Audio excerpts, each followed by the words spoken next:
ba parents na bango plainte parce que bazali ko exposer bango na ba réseaux sociaux. Moi neti bana nanga baza cérébral. Bana nanga baza cérébral. Ya ko sakana te. Donc na ko banga, na ko banga bango, na ko respecter bango na lobi jour mususu ba ya ko changa na parquet. Ngana boy na ngana kende na bana na ngana parquet, yango ngana chaka bango te. Ngala chaka bana na ngate. Para banga ka bango, na banga bango makasi na respecta bango ya niveau ko sakana te. Vous comprenez? Olobi ngala za bizale libabe, yango na bala te. Mama c'est chaud, yo bala nani? O bala pauvre lot. O bala pauvre lot, ne yo bala. Ngai na ko bala pauvre lot te.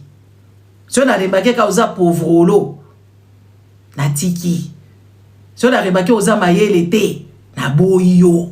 Mais yo za na yo moko zoba kizengi, mobali zoba, oboti bizengi, ozoya bazoya biso makambu mususu, yo zo comprendre makambu mususu comme ko lukelanga ba matière, okosili sa ba matière wana.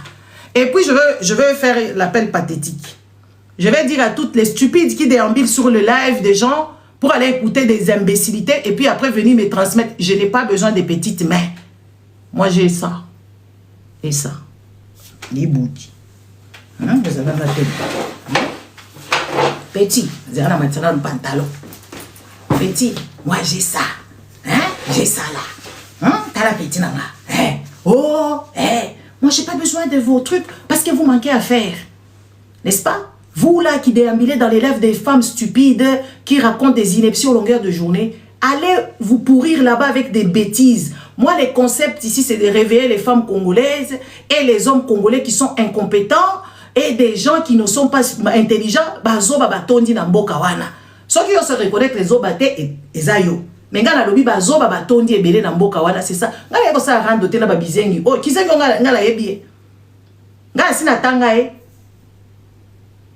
Moi je veille des consciences. Et puis je ne vous appelle pas ici Bino moko boyaka, so monique nazo lo babiente. Ozwi nzelo kei. Ozwi nzelo kei. Kizengi yo alobi Kwa chichela mama bato bayebi bana na ngai bazali bato bayebi nga bisika na kola na za bazali. Tout ce que tu es en train de raconter c'est des bêtises.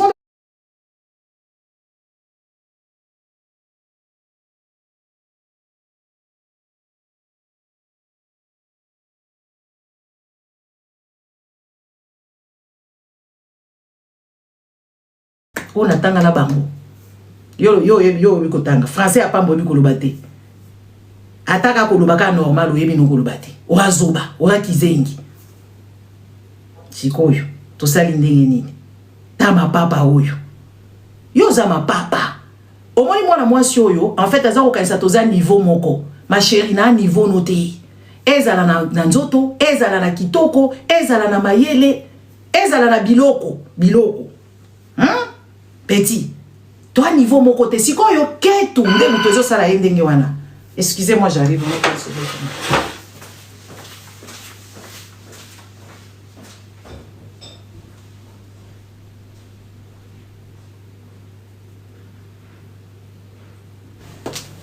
bien.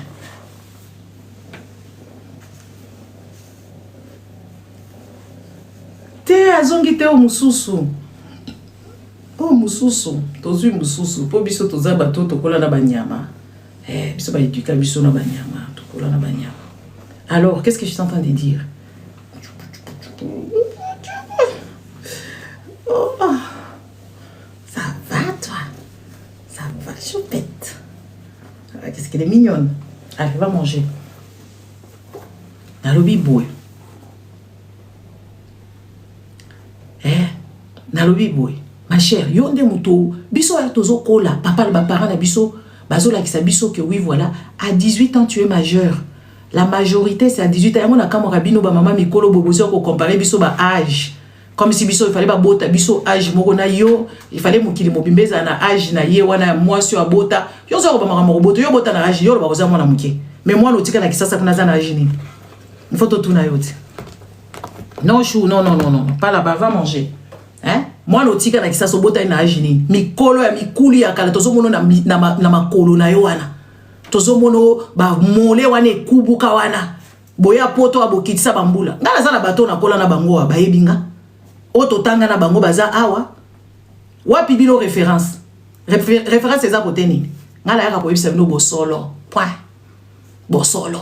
Obota na âge nini oyo zota. Na mwana na ya bota yo moko balala yo na combien de personnes ba parents na yo wana. Oyo, n'est-ce pas? Ba parents na yo ba boaka yo libanda, balala yo nzela ipa ba shege nyonso mwana balabala. Yo ka isi ba parents nyonso bazali ti ba parents na bino. Ba bêtises na bino bozo ke de ko raconter ba ineptie qui n'ont ni sens. Qui n'ont pas de sens. Yo neto bota kizengo lingi batu nyonso ba bota bizengi. Sinde mutema mabe na bino. Neti nga la bela ki cancer, il faut batu nyonso ba bela cancer nga na sepela. Après j'ai quoi? Après j'ai quoi? Après j'aurai quoi? Moi na yo à 25 ans, on bota na âge ni yo za mwana muke. Obota na âge ni. Yo za na âge ni. Ozala combien? 37 ans. To calculer bo longola, bo ça la division. Bo diviser vers combien yo za na combien? 37 ans d'âge. Bo longo jusqu'à 25 ans. Bo longo na 35 ans bo longo ya bota na âge ni. Ba âge a lokuta na bokamati ba âge bokati na katikati. Yango omoni bato ba kitisa mbula. Eza bato bazaka tout obsédé à kolba baza bana miki. Obota na 12 ans. Si tu calcules, on a 37 ans. On a 44 ans. Tu calcules, on a 40 ans. Tu as un âge.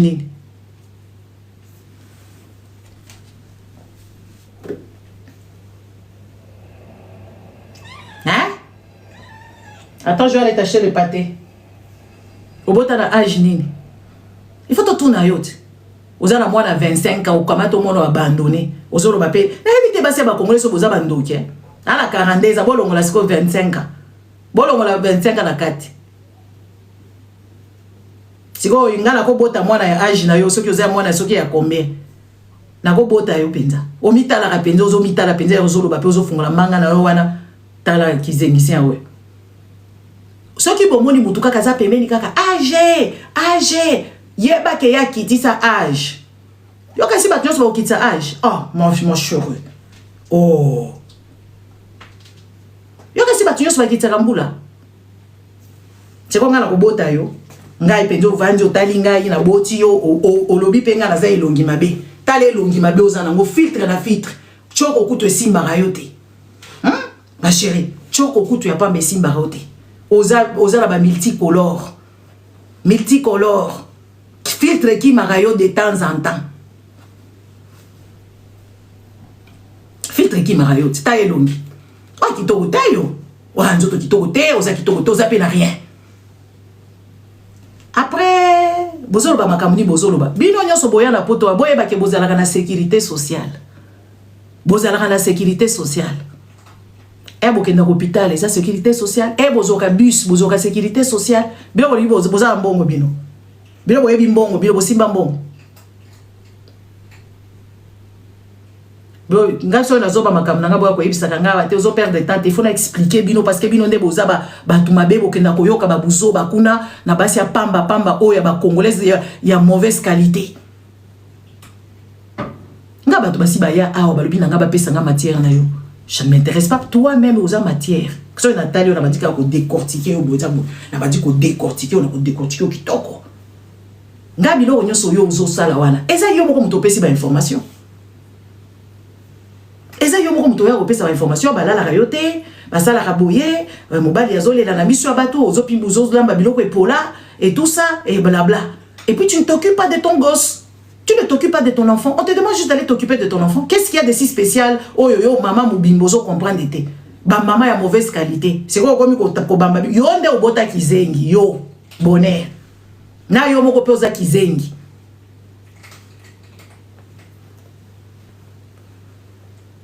Na boya matière na yo bato amboka na bino babenganga babito pleso matière na elle yazo fingo. Écoute, moi je faisais même pas attention à ce que tu faisais. Je faisais pas attention, même quand tu m'insultais là je faisais pas attention.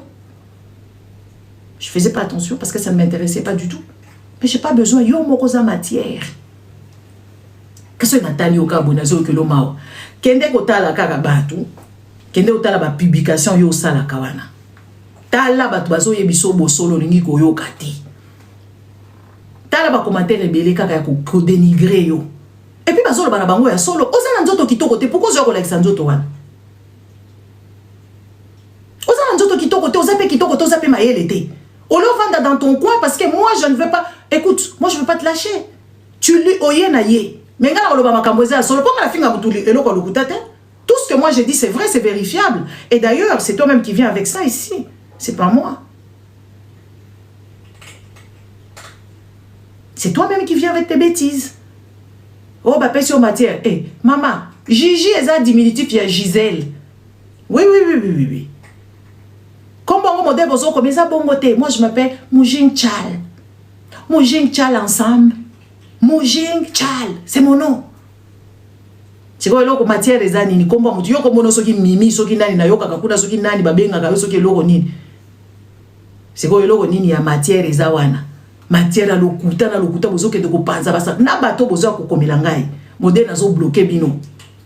Boke de koyoka ka babuzo bana bino na che mutu moko garde chien awate, to na che petite main awate pour ya ko transmettre nga ba message. Je n'en ai pas besoin. Je ne vous demande pas de venir. Ceux qui bino bozala na attente. En tout cas, boza na temps à perdre. Moi, j'ai pas beaucoup de temps en fait. Mon temps, je dois les rentabiliser dans deux choses. Mon temps, je dois rentabiliser ça. Et puis, ma bêtise, ma réseaux sociaux, et si, jamais. Parce que j'ai mes livres à terminer là-bas. Là. Je viens d'acheter des magazines, hein, mon chéri. Notre son baba magazine nangai, kalate na okende na mbetu nangai la keko lala na keko sala sieste, na keko sa kota la magazine. On a sombi. Nazota la tendance. Yo lo bio lata. Ah ma chérie, yo. Ozoka biloko babenga ngoni bato balata kama puta na sea makolo. Bato babenga ngoni. Na bosa li komo na ngona lingala. Milembe. Bilamba na yo wanezane ti bato balata ka maputa na ba règle. Nde bilamba na yo. Bo pesa nga komo na linga mateba.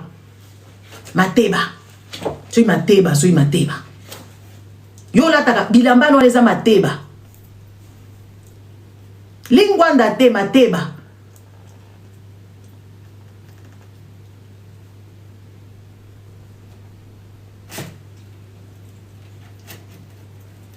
Olataka mateba.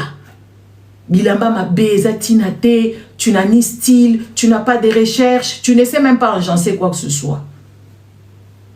Tu sais pas agencer quoi que ce soit. Tu n'es pas créative. Pas du tout.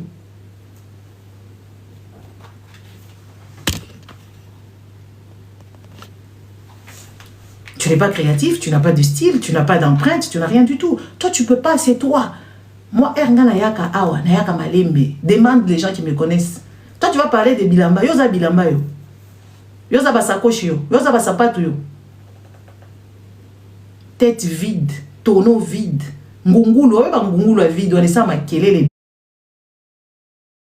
Ngungulu a vide, on est sans makelele.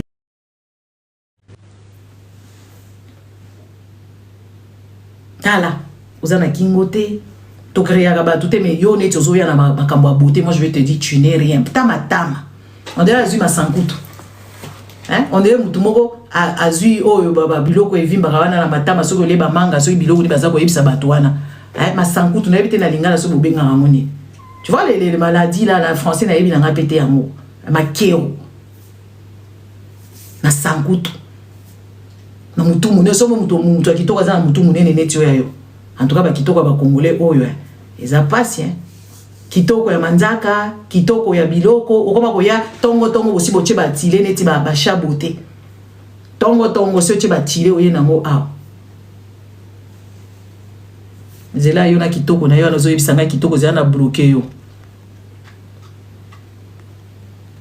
Claudia OK. Ah ouais, ça page na yete boke de kumisa ekuna. Allez, dégage. Tu vas partir. Oza kitoko te, oza na poswa bien te, na mato ikutu te, oyebi ata kolata nani foulard batika mato iboye te bakanga mato yi. Oyebi lo te, tu connais rien. Apprends avant de venir l'ouvrir. Hein? Avant de venir l'ouvrir, il faut apprendre. Vous avez dénigrer les parents des gens dont vous ne connaissez pas. Mais votre éducation, ça se voit, vous n'avez pas fréquenté l'école. Ça se voit que vous n'avez pas eu d'éducation base exacte. Base exacte. On a base. C'est pour ça que tu ne comprends pas ce que je te dis. On a une minute, on a tout combien. On a une bana neti ya yo wana. Baké ko bongisa bana na bango bazo yoka makambo nazolo bana bango. bake kokota ba blog soki baza awa bakoloba batu combien basi bake kobongisa bana na bango na mateo nga nazo pesa yo ya gratuit espèce oyebi batu combien o baza awa oyo nazoloba makambo nazoloba na minute oyo abandi kokota ba blog abandi kokende kotala c'est quoi le trouble autistique c'est quoi le bulle autistique quel est le mal autiste moïse la ndenge nini makambo za kaka yo mtozo yo kate kaka yo mtozo yo kate mais ebele baza awa basengi déjà ba merci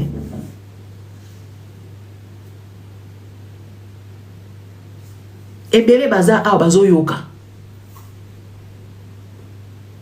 bazo kende batiki parce que okotiki la ba madame te kotika mwana bongo te ko passer des heures et des heures 8 heures tina bona mais boza na vite ah ben tu donc oza na vite vie ezate wana eloko te oza na eloko kosala na vie na yo te oyebi ata kosala bricolage te na bana oyebi ata kotangela bango livre te oyebi ata kosala makamususu yo zoloba o voiture wana eza ya nyongo mama poka nga naza réfléchit nazalaka très réfléchi. Que ce soit dans mes finances, que ce soit dans mes dépenses, que ce soit dans mes investissements. Nous allons très réfléchi. Ah, on a pas tourné à Zalana Nyongote. Yo sommes à Moutouka, il y a occasion, il y a combien? 5 000, c'est tout à fait normal. Moutouka là, occasion, il y a Somban. Oh, Moutouka, il y a yo, pour pas payer son nyongo, il faut ça solvable. Na pour toi, pour pas payer son nyongo. Il y a 40 000. Ba peso nyongo. Il y a 40 000 euros. Il faut ça la peine à apport. Il faut ça la peine à bon. Il faut ça aux arana musala. C'est quoi bandi boninga na sala kate na komi na mutuka nyongo. Pour zo kende ko panzanga sa.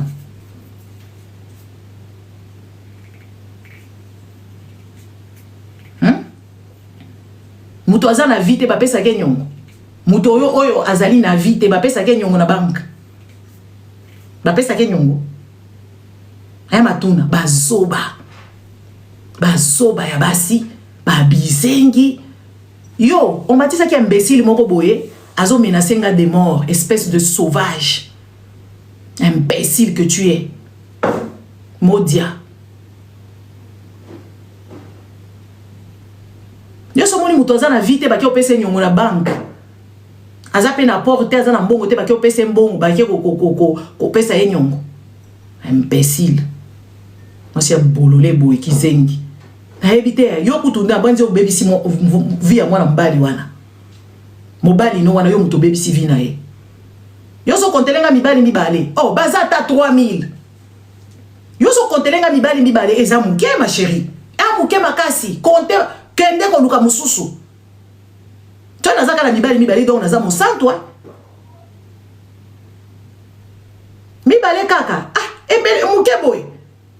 Faut compter bango penza ta 100 tanda bango wana donc nga naza mosanto tel niveau na bino ya buzoba o bozanango allez même chercher ce que les gens font dans leurs culottes. C'est toi qui viens raconter ce qu'on te fait, ce qu'on te fait pas dans ta culotte, ce que tu veux qu'on te donne. Vous pensez que tout le monde a cette éducation là de venir ici commencer à raconter ma kamuna ba sexualité na yé, commencer à raconter ma kamuna ce qui a ndengeni. Vous êtes bêtes. Moi, je suis venu parler du cancer ici parce que je voulais édifier les gens. Je suis venu parler que oui, ma fille, elle a vu un enfant pour qu'on édifie les autres enfants qui n'est pas des enfants. Et moi, je vous dis, hein, je vais vous raconter une petite histoire. Toutes les personnes qui s'étaient moquées, mes proches là, au Bazaka, Pembeni, Bakenda, Kotonga, Tonganga, moi, là, ya boti, bana na bango, baboti na kimbange, babali bamote. Bana na awat. Bana na bango, baboti, baboti. O basekaka. Ngana yaka awa ko édifier bato. Bilo boyaka kosala nini awa? Ma matière, ozongi boy matière, OK boy matière. Ba matière à pamba qui ne va même pas évoluer quelqu'un. C'est ça je ne comprends pas. Moi à partir d'aujourd'hui, ba déconasi na zuba ba biloko tellement na moni penza comportement ya bato ba congolais oyo na tali ba bande senti na bango. Même dans mon quartier quand je verrai une femme et vous qui me suivez qui habitez je ne sais pas dans le coin où on se rencontre dans les trains, dans les métros, ceux qui wap tokuta. Bon mais quand on pèse nga mbotete. Pour qu'on répondre binoté. Na matisi sous niveau pour les gens la quartier la biso ba mona nga lolendo hein. Na kosakana ta na sakana te na stenga ka biloko te na kenda koluka ba problème ba tout te. Mais je suis une fille très courtoise. Mais c'est fini cette courtoisie. Fini. Et ça, la maman, on se bazalaka à la quartier. C'est la manière de et bah, comment on a un problème, bah, il y a un service. Nathalie, bah, on habite là. Maintenant, toutes les personnes qui me connaissent, ne me dites plus bonjour parce que je ne vais pas répondre. Je ne vais pas répondre.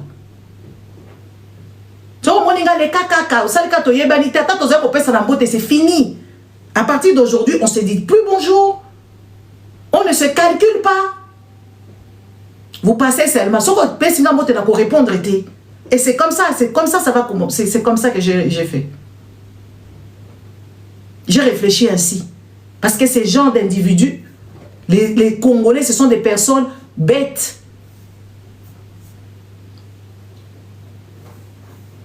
Des personnes stupides. Qui n'ont ni cervelle ni quoi que ce soit. Ça, c'était pour toi. C'est ok. Oh, Moussousou, oyo. Maman loseuse, il y a TikTok. Et il y a réseaux sociaux. Il y a YouTube. Moi, c'est oyo. Maman, oyo. Maman, oso, botali nzoto na ye. Nzoto, si etiki, asi akokisi ata 70 ans. Maman, oyo. So, tali nzoto wa muto koye. Bon, moi, li poto kaka. Et ça, la mutu moi, hein. Là, ba fito, ba koma kocha.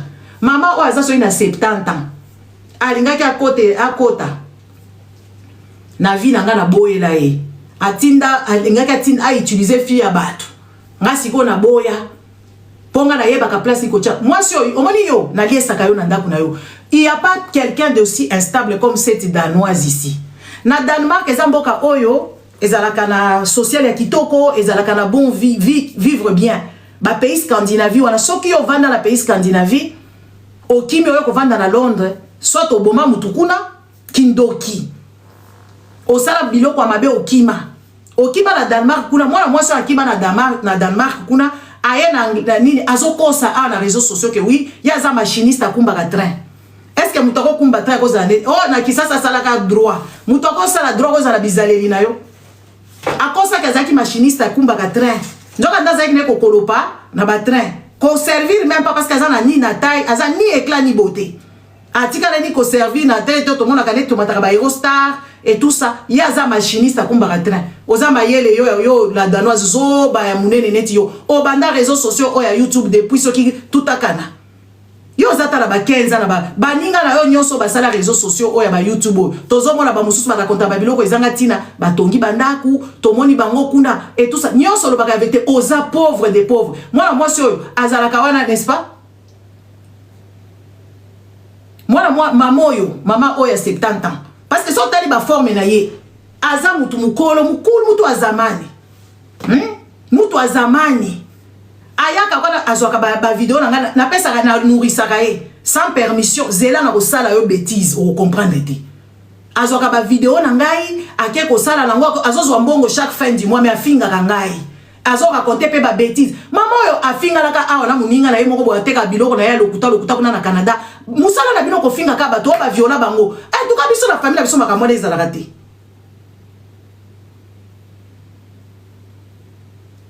Ndoki munene oyo mamoyo ndoki munene ndoki tsobo moni ye wana aliaka na mutoki na ngai akenda azani na sujet ni na intervention zakala batite yindie tala titre ya mutu mubimba yindie azubilo kwa bato achekuna bato wana bazo produire yembongo azofinga bango mama ekokomela yo mama yindi mukolo ta forme na yo eba ndoki na gana kwa na ba bêtise on était yo cause à la une. Oh. Ndoki munene azanga succès boya baninga bazala batik na ba YouTube kutukuna bakoma ba millionnaire. Yo moi sur mamoyo a déménagé depuis to yebi na réseaux sociaux, asi a déménagé ta 15 fois, instable. Une dame instable qui n'a rien. Muto ala takate na Londres zakaye. Muto azanga ilamba ye na Londres. Basi nyonso à Londres bayaka na bilamba na bango kaka yo. Ala imaginez-vous mutu mubimba kenda kosomba ba rideau ya contrefaçon na Canada. Est-ce que ça normal? Mamoyo. Na Londres kuna eza na ba Dick Max, na Londres kuna eza na ba Burberry, ezali na makambo ebele mamoyo. les chèques à Londres, kobandati le loti lobby. Avant d'aller à Londres, azanga sapato, azanga lamba, azanga eloko. Donc on n'a rien mais à déménager tous les jours. Avant d'aller à la banda kwa rapport, le loko koute na ndaku boye, lobe beaucoup. Soli ngana zolo balokuta, ngana kono kwa matière ya mutute, ngana obeto matière parce que yo moza matière. Ngana tala makamu na zomo na makamu susu. Quand moi je regarde des choses, je vois autre chose. Je vois au-delà de ça. Moi je me suis toujours posé la question, comment une personne instable comme ça peut connaître qu'on déménager, une personne stable. Une personne stable ne peut pas déménager comme toi. Tu déménages matin, midi et soir. Tous les 3 mois, tu déménages. Dites-nous un peu. Comment tu peux déménager? Nabato bazanga mikanda ba déménager à l'Éthiopie.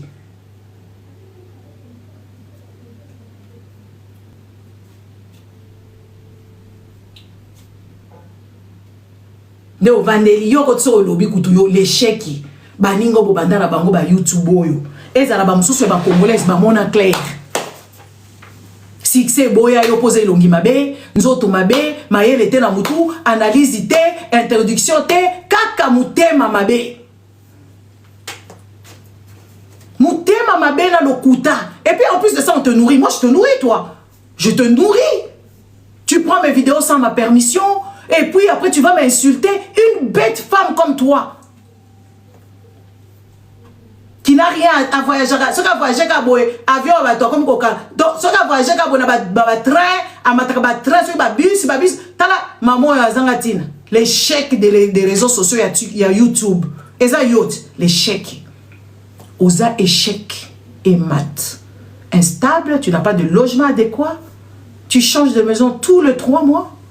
Oza instable et puis à cause ça kazara na mobali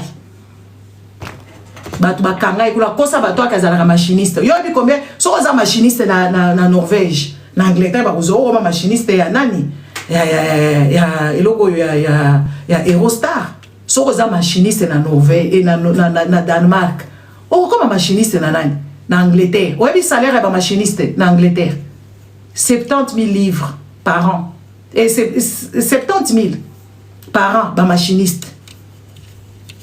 Pourquoi ça tika musala ata o ezo bongiso te po yoza na licence ya ba machiniste kumba ka train. Pourquoi ça tika biloko ya réseaux sociaux ko zoka ba vidéo na ngai okende ko chaka ngokuna, n'est-ce pas?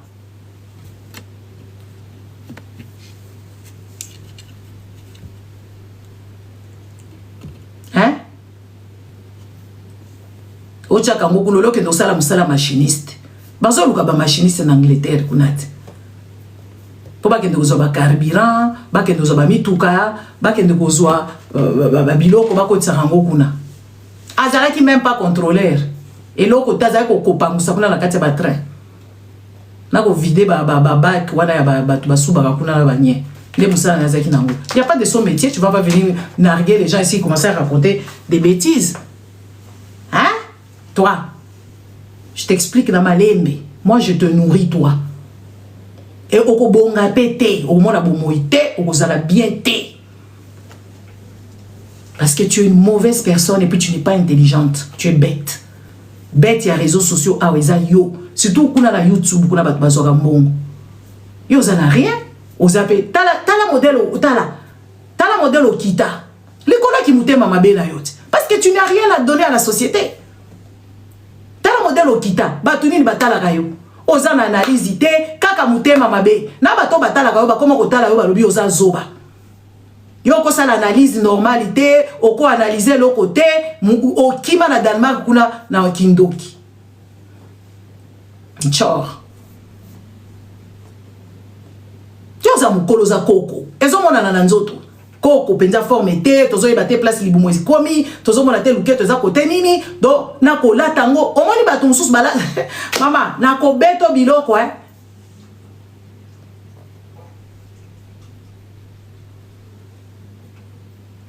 Roberto biloko makasi allez dégage oust.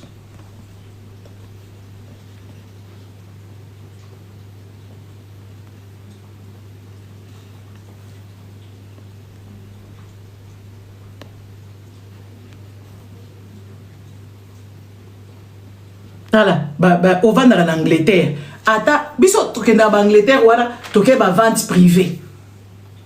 ba barberie à lokuta makamnyo so lokuta ba yo penza nde l'échec pesa bango bambongo mutu succès boya yo oza la créativité te oza la connaissance te oya kala makambo bato kutu banzo calculer yo te. Moi si ma belle tu vas na réseaux sociaux elongi mabe makambo mabe mutema mabe omoni koza mutema mabe te soza mutema mabe ko prospérer te ko yo tous les 3 mois de ménage à tout le monde a yote les lots à l'andaku boye les lots à l'andaku bo comment on stabilité instable de ton époque c'est toi tu as dégagé ici.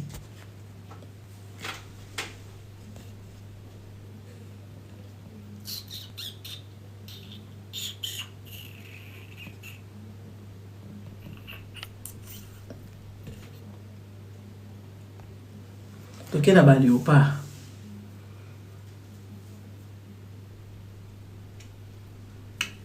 Makambo ya ba léopard oyo. Oto moni ba congolais mobimba ti o ba vandi na diaspora. Na éviter comment vous pouvez investir dans les néants comme ça.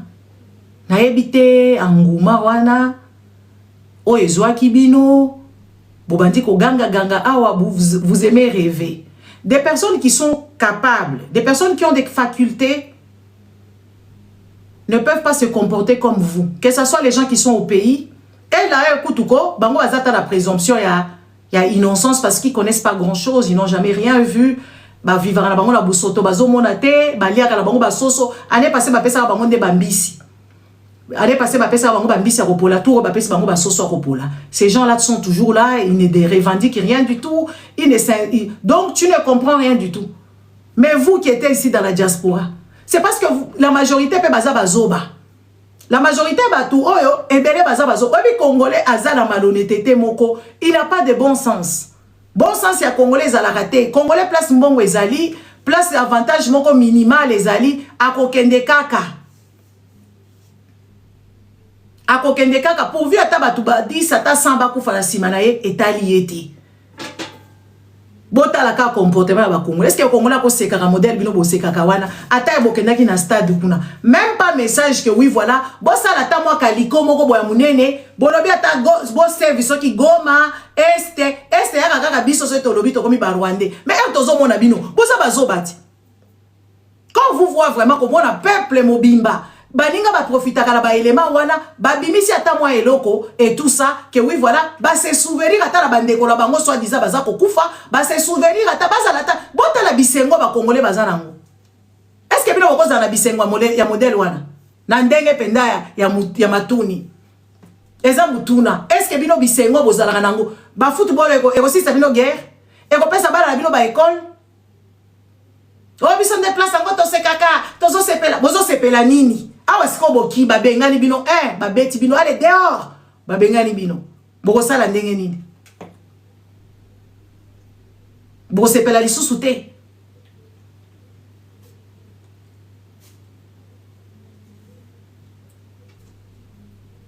bozana ba code bozana ba code ba américain en 1900 kala kuna et basala qui point élevé wana ba pekisa kité c'est juste que les Congolais ne savent pas faire pourvu même auquel kuna bo bimisi message politique ba bengani bino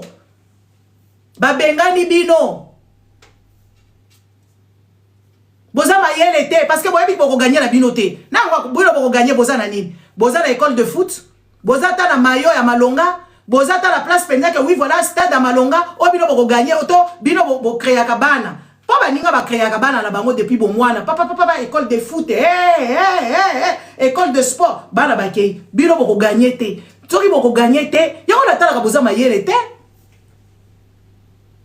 pourvu kutu ba benga na bino bakambwana l'Obama bomona kite Miss kaka Miss Côte d'Ivoire yase asala ki baka Côte d'Ivoire ya koyeba na minute oyo batu bako somba kakao kuna ya kosakana te batu bako kende ko visiter Côte d'Ivoire ya kosakana te bota na bizengi ya ba joueur oyo nga kutu ba bizengi nga la kutu na kipaka bango te ba lati pe visite Congo bo batu bako ko visiter Congo bako kuta nini kuna ba poubelle Eh ba Congolais bakuta ka ba jeune fille à Batou, babandi ko la bango na tuta bango. Et là on y les a kuna na Congo, ba fille yango bazata kitoko te, baza salité. Il faut qu'on vous le dise. Momo, bonjour. Moi, je ne peux pas faire des trucs là. Moi, je ne suis pas à Moutouaba Fali, Wana, je ne suis pas dedans. Vos histoires là de Fali, Aza et l'autre côté. Devant Gims, Fali ne fait même pas la musique. C'est juste parce que tu ne comprends pas, tu es fanatique. Tu ne comprends pas grand chose de ce qui se passe au Congo. Et la musique congolaise, ce n'est pas celle de Fali. Fali ne fait que mettre des chansons, des noms des gens. En tout cas, moi, je ne peux pas venir sur ton live pour que je me fasse insulter. En tout cas, je suis au-dessus de ces bêtises-là. Parce que les Congolais ne comprennent pas. Gims, il a un bon carnet d'adresses. Fali n'est pas éduqué. Et puis, Fali, c'est un faux type. Il a abandonné ses enfants là-bas. Une star a une façon d'agir. Brigitte, comment ça s'appelle? Brigitte Bardot. Il avait abandonné son enfant. Hein?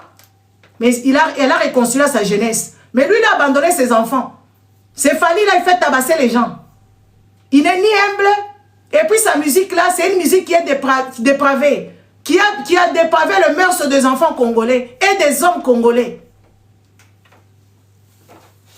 Zélan a bloqué comme ça, tu vas savoir Bilobé la nana Zoloba. Ah, tu vas dégager ici. Moi, je n'ai pas besoin de bêtises. Ah, tu dégages. Kendo ou pas Fali. La musique de Fali, c'est une musique de l'opium. Fali, ce n'est ni un compatriote, c'est un profiteur, point. Et il n'est pas reconnaissant parce que c'est Kofi qui créa ce garçon-là, il ne reconnaît pas. Il veut que Kofi soit bas pour que lui rehausse. Fali, lui, c'est quelqu'un, il veut se voir là. Aujourd'hui, quand on voit les Congolais insulter les gens, nous avons toujours eu des grands musiciens au Congo. Ça, c'est une parenthèse. Nous avons toujours eu des grands musiciens au Congo. Il y avait Seigneur Taboulé et Grand Maître Franco. Jamais on a vu nos parents s'insulter parce qu'ils aiment la musique de Franco ou ils aiment... On avait tous les disques dans nos maisons. Ces Fali là, ce sont des créateurs de bandits. L'impolitesse notoire. Des Congolais, ça sort de Warrior. Et nous, on ne peut pas tolérer ce genre de choses. Vous, vous êtes étrangers dans ces choses-là. Vous voyez que la musique... Nous, on voit tous les dégâts que ces Fali là a créés au Congo. On voit des mamans responsables qui abandonnent leurs enfants, qui s'insultent ici, matin, midi et soir. À cause de ces Fali là. Et ces Fali là, il est content parce qu'il vient de nulle part. Il vient de nulle part. Et ça, c'est une vérité. C'était ça. Donc moi, je ne peux pas faire des discussions qui vont... Parce que je connais très bien. Kofi et Papa Wemba, ils ont eu de sérieux problèmes. Jamais on a vu les gens de Viva la musique et les gens de Kofi Olomide, comment c'est quoi l'orchestre de Kofi Olomide, quartier latin, venir s'insulter. Même dans les quartiers, même sous je ne sais où, jamais en aucun cas. Jamais. Nous avons grandi avec la musique. De preuve est que le frère Manu Dibango, il était à Kinshasa. Moi, je peux vraiment te faire des analyses musicales. Tu ne vas pas te rendre compte parce que j'ai grandi avec la musique. Moi, je n'écoute que la vieille musique. Hein. Mon père, il a eu beaucoup de musique. Il expliquait, il était vraiment mélomane de la bonne musique. Mais la musique actuelle ici du Congo, c'est des coquilles vides et que des impolis. Fali n'est même pas bien loti. Il n'a ni de communicateurs, il n'a ni de porte-parole, il n'a que des insulteurs. Nous, on ne peut pas tolérer ce genre de choses. En tant qu'une personne, en tant que femme congolaise, en tant qu'une personne qui a ses facultés à réfléchir, je ne peux pas tolérer ce monsieur. Je ne peux pas le tolérer. Parce qu'il y a beaucoup de dégâts. Là-bas, il y a Petit Pays, il y a Serge Polo. Est-ce qu'ils ont des gens pour insulter les gens? Et je ne pense même pas que ça va se faire. Hein? Je ne crois même pas que ça va se faire là-bas. Petit Pays et Serge Polo commencent à s'insulter. Est-ce que ça a un sens? Merci. En tout cas, désolé, avec tout le respect, je ne peux pas monter parce qu'il y aura des gens qui viendront m'insulter, puis moi, je ne peux pas tolérer. Et je ne veux plus me rabaisser, en fait. Je vaux tellement grand, je ne peux plus me rabaisser avec des gens qui n'ont pas d'éducation. On sait, de toute façon, sur les réseaux sociaux, chez nous, les Congolais, on sait qui est qui vient d'où, qui fait quoi, et tout, on sait. Il y a que, peut-être vous aimez seulement la musique, le son, oui, quelqu'un qui vient se trémousser là-bas, il tourne les reins, vous dites que c'est la musique. Ah, ça, c'est pour vous, hein. Nous, ce n'est pas comme ça. On a toujours vécu avec des grands musiciens qui se sont défiés sur la scène. Si l'autre fait ça, l'autre fait ça. Si l'autre fait ça, l'autre ajoute. Ah, guitare sèche. Ah, trompette. C'est ça la musique que nous, on a connue avec nos pères. Ce n'est pas cette musique-là de rivalité. La musique ancienne que nos parents, que tout le monde a hérité, c'était la musique. Ah, toi, tu as tel instrument. Tu as Kidar sèche. Moi, je vais ramener Kidar à batterie, je ne sais pas quoi. Oh, moi, je vais amener des trompettes. Moi, je vais amener aussi des claudettes. Moi, je vais amener ceci. Chacun ses défis selon l'artiste, selon le capacité. Pas les histoires ici qu'on voit aujourd'hui. Nous voyons des bêtises ici. Les histoires qui dépravent le mœurs. La musique congolaise, aujourd'hui, à cause de ces musiques-là, des Fally et toutes ces bêtises là-bas, les filles congolaises, les petites filles sont veillées au Congo. Parce que quand les gens là dansent ces genres de danse-là, ça excite les papas. Aujourd'hui, il y a des rapports. Les rapports des Nations Unies qui démontrent que oui, la ville de Kinshasa,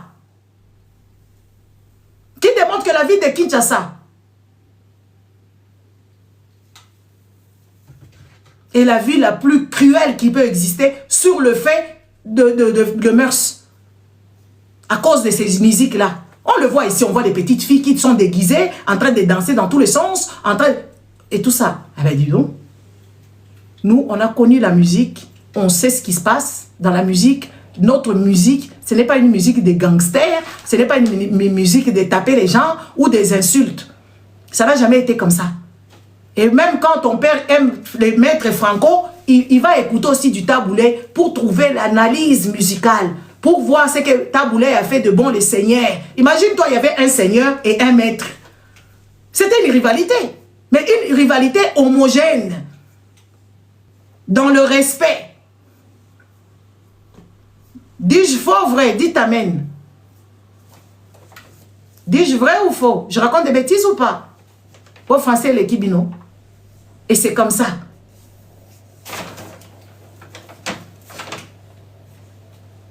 La musique, elle était saine. Ils analysaient par rapport à la musique, par rapport aux festivités. Ah, lui, il est parti à Olympia. Ah, moi, je vais aller à Zénith. Lui, il est parti à ceci. Moi, je vais aller à ceci. Jamais. Les mêmes personnes qui allaient à Zénith, c'est les mêmes personnes qui allaient à Olympia des Franco, ou c'est les mêmes personnes qui allaient dans le truc des Taboulé. Il n'y avait pas de rivalité de ce genre de choses. Qu'est-ce que nous allons léguer à nos enfants? La cruauté? La musique, on te dit que la musique, c'est quelque chose qui attendrit les mœurs. Elle est agréable à écouter. C'est peut-être parce que vous ne parlez pas tous les lingala et que vous voyez Fally et tout ça. Nous, on a connu Fally. On le connaît. On le connaît dans son état biologique. Et ce qui se passe aujourd'hui, c'est parce que lui, ça lui rend, il est heureux. Et c'est ça la vérité. Et ça ne change pas pour moi, parce que moi, je ne suis ni warrior, ni gaulois, ni quoi que ce soit. Et ces gens-là m'horripilent, seulement ils me dégoûtent. Ça me dégoûte en fait de voir des personnes qui ne savent pas faire des choses correctement. Gims, il dépasse Fally. Gims, il s'est forgé. Gims, il est né avec la musique. Il est né avec la musique. On ne peut même pas les comparer qu'au Bandalelo Tilobi. Ça, ce sont des trucs qui seront déloyaux. Gims, il peut appeler LVNH. Ouvre pour moi la porte, je vais chercher les habits. Ils vont le faire. Fally ne fait que quand il achète un habit, il vient ici, il vous trémousse l'habit, il est là. Écoutez, quand même, il faut quand même qu'on soit quand même logique. Gims, il a fait combien de trucs ici? Fally, pour qu'il fasse sa musique là-bas, il faut que l'État congolais sorte l'argent. Alors cette musique-là, elle est nulle. Ça ne lui rapporte rien. La musique de Fally ne lui rapporte rien. Parce que pour que Fally fasse son stade de France là, il faut que l'État congolais sorte des millions. Mais Gims, il a fait combien de trucs ici? Il a fait combien de concerts? L'État français a sorti ou l'État congolais lui a donné l'argent. C'est son business. Fally, c'est un profiteur. Et nous, on ne sommes pas contents de lui parce qu'il prend l'argent de pauvres Congolais qui sont en train de couper. Quand tu vas travailler, c'est à toi de faire tes histoires, de chercher des managers, de chercher des porte-paroles, de chercher des coachs, de chercher ces gens-là pour qu'ils puissent chercher des avoirs autour. Après, quand tu auras rempli ta stade là, ton stade ou je ne sais pas quoi, et qu'est-ce qui va se passer? Tu vas leur donner leur avoir. Mais lui, il prend l'argent de la caisse de l'État pour faire ses concerts. Est-ce que ça a un sens? Vous ne savez pas les scandales qu'il y a au Congo, hein? Vous ne savez pas les scandales qui tournent autour de ces Fally là-bas. Ces Fally là détruit les vies des gens ici. Il a fait tuer même des gens. Pendant les Covid là-bas, quand nous on disait des choses là-bas, il n'est même pas patriote, il n'est rien du tout. C'est Fally là que vous êtes en train de cautionner. Je m'excuse, hein? Et c'est la vérité. Tout ce que je dis ici, c'est ça la vérité. Gims n'égale pas Fally. Gims, il a une autre mentalité. Gims, il rend, il achète. Et Gims n'a pas besoin des Congolais ou de qui que ce soit pour... Il est international, point. Il y a des choses qu'on ne peut pas comparer. Il y a des choses qu'on ne peut pas comparer. Gims, il s'est amélioré. Quand les Français étaient en train de l'engueuler là-bas parce qu'il chantait mal la musique classique. Mais il a fait des cours. Il s'est vraiment amélioré. Et il a compris qu'il ne faut pas toucher seulement des gens communautaires. Il faut toucher le monde entier. Et ça lui réussit. Ça lui réussit. Fally là, son couple là, il laisse sa femme déambuler partout. Il y a beaucoup de choses qui ne nous arrangent pas. Vu humainement parlant, ce mec-là, il n'a rien d'humain. Il n'a rien d'humain. Sa femme est déambule ici et là, comme ça, comme si c'est une femme abandonnée. Mais elle est mariée. Ah, nous tous on voit. Jamais ce monsieur-là que vous affectionnez, il a amené sa femme quelque part. Quand il a les trophées. Même quand il a fait concert ici, enfin, sa femme était dans le full, comme tout le monde. Vous voyez que tout ça là, nous, on ne voit pas. On voit ça c'est choquant. Et pourtant, les stars, il va plus... Même, ben dis donc, on voit beaucoup de choses peut-être que vous ne voyez pas. Vous êtes en train d'aimer la musique. Fally, c'est comme un griot. Fally Ipupa, c'est comme un griot. Un griot qui chante les noms des gens pour de l'argent. On lui donne un peu d'argent, il crée une chanson, il change. Après, il va prendre le nom de Momo, il met dedans. Le jour que moi, je vais lui donner un peu de sous, il change Gigi. Le jour que je ne sais qui va lui donner, il chante. C'est comme ça, c'est un griot. Sa musique n'est pas élaborée. Mais il a su quand même faire quelque chose, de se faire connaître, de faire tout ce qu'il fait là-bas. Mais sinon, en tout cas, c'est cool. Je retourne au truc, à ces gens ici. Ces gens ici, vous nous dites que oui, voilà, c'est interdit de prendre des musiques. Vous savez, dans un pays où il y a des problèmes, dans un pays où il y a des problèmes, on n'a pas ce genre d'agissement comme les Congolais. Parce que vous savez que vous n'allez pas aller nulle part. Vous n'avez ni vision, ni compétence dans quoi que ce soit. Bah, Congolais, ouyo. Baza ni na compétence, ni na vision, ni na elo côté. Baké na bango kaka bongo kiboudi, kola ke bako gagner. Les amis, vous n'avez même rien. Pas de stade municipal, pas de club. Même les clubs qu'on avait avant, ça a disparu. Les trésors Poutou, là, ils jouaient dans quoi? Comme Chilombo est devenu président et qu'il y a des opposants comme Mazembe. Mazembe nous a fait rêver ici, non? Mazembe, l'équipe de première division au Congo là-bas, il allait loin, jusqu'au Japon là-bas. Ils sont partis même dans les Émirats là-bas pour jouer. Neti comme Kaka Chilombo, il ne comprend pas des choses. Même les autres trucs là, je sais pas quoi et tout machin, ils ont mis ça à terre. Bêtement. Parce que pour qu'on ait des bons joueurs, il faut que ces joueurs-là jouent dans des clubs d'abord nationaux. Vous avez connu Trésor Poutou, non? Vous avez connu la gloire de Mazembe, non? C'est ça les bêtises là où on nous ramasse des enfants là qui sont usés ici en Europe, allez jouer là-bas et vous venez nous dire que vous allez gagner. Vous n'allez pas... Moi je ne sais pas comment vous pouvez investir dans les néants. Hein? Moi je ne peux pas supporter des choses parce que j'ai fait des analyses, je comprends. Je comprends beaucoup de choses. Je vous ai regardé, je dis, t'as le peuple perdu, oyo, peuple bololé, peuple zoba. Ils sont en train, papa Zoro, bonjour. Ils sont en train de crier ici que oui, Goma, Rwanda, Kagame. Mais on vous voit là-bas en train de se trémousser comme des bêtes.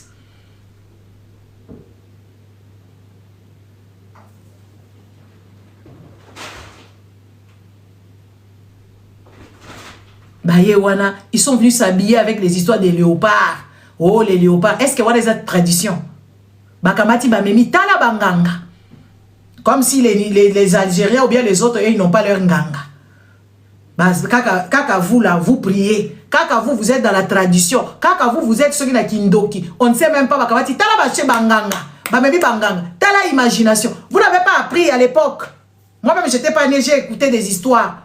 Quand vous êtes parti là-bas jouer au foot, aux Coupes du Monde là-bas, vous avez amené les nganga, non? Ça a fonctionné. Ce n'est pas l'histoire des nganga, c'est l'histoire de coordonner, c'est l'histoire de... Comment on appelle ça? C'est une histoire de savoir connaître les matchs, d'avoir des formations, ou je ne sais pas, des entraînements, et tout ça, ce n'est pas une histoire des nganga. Bon, mais tala banganga. Tala batubazo bilaneti bizengi. Donc toi, tu as quitté vraiment ton pays là-bas pour aller faire ce genre d'imbécilité. Les gens que vous voyez dans les stades partout en France et tout ici et là, ce sont des supporters qui payent leurs tickets seuls. Il paye les hôtels seuls pour aller subventionner. Il n'y a pas l'État là-dedans. Quand vous êtes en Coupe du Monde, là, vous voyez les gens qui mettent des trucs. Vous savez, parce que vous êtes bêtes. Parce que la majorité des Congolais, et c'est la vérité. Vous savez, en Angleterre, si tu vas maintenant, tu dis que oh, tu vas rentrer dans le stade, par exemple, de Manchester, tu ne vas pas rentrer. Parce que les gens achètent déjà les billets bien avant. Il y a des abonnés. Il y a déjà des abonnés qui sont déjà abonnés là-bas. Donc, ils sont sûrs que oui, le stade va se remplir. Quand il y a football, il y a des gens et puis après, ils vont vendre quelques billets. Ce n'est pas une histoire comme ça. Que oui, voilà, tu vas supporter ton équipe. Il faut que l'État te donne le logement. Il faut que l'État te paye. Ça, ce ne sont pas des supporters. Les supporters, c'est des gens qui savent sortir de l'argent dans leur propre poche. Ils vont là-bas pour s'enjaillir.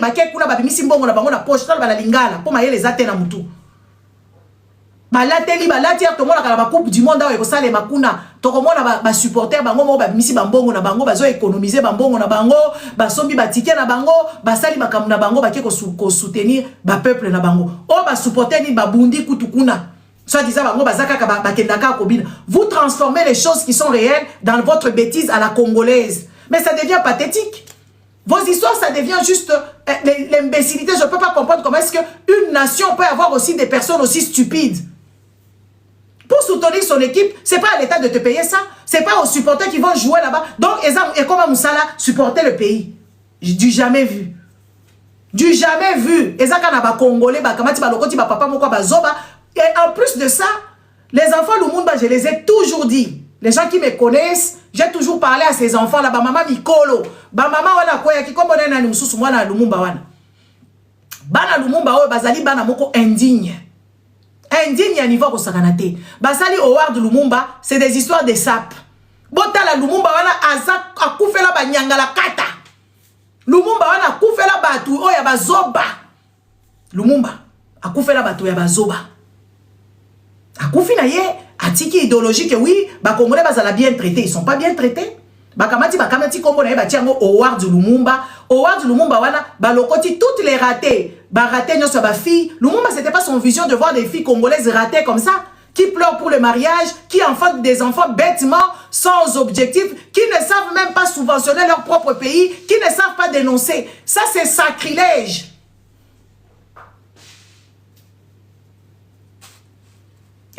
Bazoba ba Congolais a bloqué yo. Imbécile. Lumumba n'est pas mort pour le défilé des modes. Lumumba n'est pas mort pour des histoires de football. Lumumba est mort pour votre liberté. Liberté financière, économique et comment on appelle ça? La protection territoriale. C'est pour ça que Lumumba est mort. C'est quoi ça? Vous avez la protection territoriale, sécurité. Vous mangez à votre faim. Lumumba est mort pour ces choses-là. Mais moi, je ne comprends pas cette famille-là de Lumumba, la souveraineté. Merci, papa Langai. Lumumba, Lumumba, Babizengi, Bazozo Komba, papa Labango, Bapesi Minu ya requin, Bakenango Kuna. Minu Ango e Bunga. Bakamati Mutumoko Boy, Zoba Moko Boy, Azotele Makaka Boy, Atele Mikaka Boy, Bakongole Bamonyango Keza bien. Lumumba Koufelaka Bakambo Bastade. Bande imbécile. Lumumba Koufelaka Bakambo Ba football. Est-ce que ma revendication à Lumumba possible aux yango?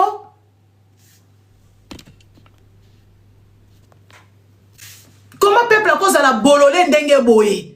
Makambo il faut que ça la malonga bozo koka ko sala makambo malonga te. Makambo il faut ko revendiquer bozo koka ko revendiquer te. Makambo nyoso bino kaka bisengo ezanga tina ba courte joie ba to mabele ti ba congolais na monité ba kotika bana na bango na pasi ba kotika bana na bango na liwa ba kotika mboka na bango na kokufa. Lumumba kufela ka buzoba o bozo kende ko papa ka Lumumba mikolo nyoso bolingi bo kende ko lata bilamba Howard Lumumba bozui ba imbécile nyoso botandeli biso ba Vanessa Casterolo ba tumoko ba yebi ata combat ya Lumumba te, batikala koyeba ata yete, batikala ta kosala eloko te, bayebi même pas bamona kaka Lumumba za wana.